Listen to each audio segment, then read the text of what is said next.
The U.S. has condemned a proposal by South Sudanese lawmakers to extend the presidential term by 3 years. The U.S. State Department says the draft bill undermines ongoing peace talks. CGTN's Daniel Wrenches reports from Washington. The United States is supporting efforts to negotiate an inclusive transitional arrangement as peace talks continue between the government of Salva Kiir, the exiled opposition leader Riek Machar, and others. The UN has been reporting continuing on-the-ground violations of the peace process and of egregious human rights abuses. The US State Department says a bill to extend the current presidential and parliamentary terms beyond October for 3 years undermines those talks. The Trump administration's been applying pressure through multiple fronts in recent months. That includes imposing sanctions on Benjamin Bolmel, a key financial figure in the country.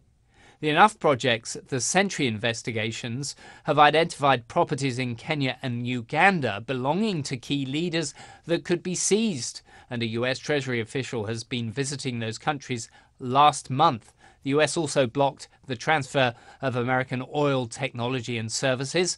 The US ambassador there, Thomas Hushek, told Bloomberg News that reopening oil fields should, quote, boost South Sudan's development to fuel the peace mechanism, not to fuel continued fighting.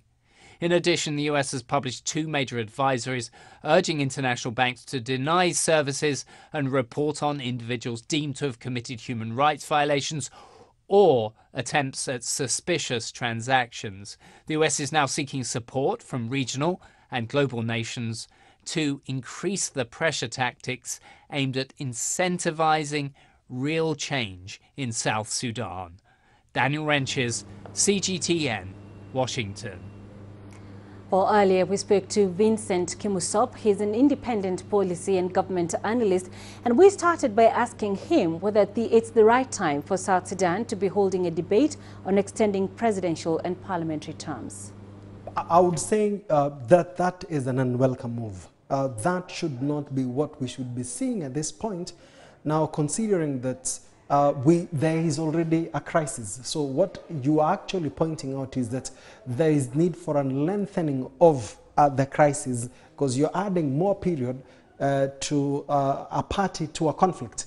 So in my view, I think that is one of the moves that will actually even further complicate the situation because the desired position, even when you look at the agreement that has been read and the cessation of hostilities includes an interim government that then prepares that leads to an election. So here you are on one side working towards a peace process and on the other side undermining that through legislative interventions that actually even speaks to a core issue in terms of lengthening the duration of a presidential term. So I think the US position, in my view, should be considered and use the existing period to work out an amicable solution as actually contained in the resolution that is a political agreement that is viable.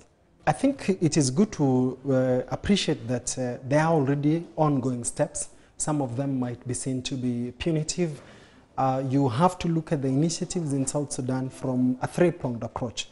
Those that are domestically initiated, so there are groups, faith-based institutions, well-wishers, as in domestic-grown initiatives towards solving the problem.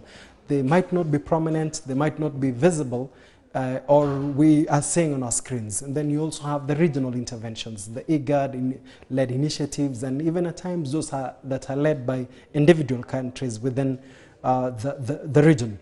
Then you have the global interventions, looking at the sanctions from the UN. Those are part of the initiatives. And I can actually point out clearly that it looks frustrating. At times, the momentum might not seem to be picking.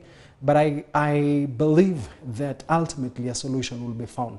Why I am of the view that a solution will be found is because of the global context that we're in. I would say that on a face value, nothing much, particularly on the ordinary citizen, where the situation has become untenable, life has become difficult, that even opportunities and intervention, including humanitarian assistance, has become difficult. But at the same time, when you look at a macro view, this is an independent state.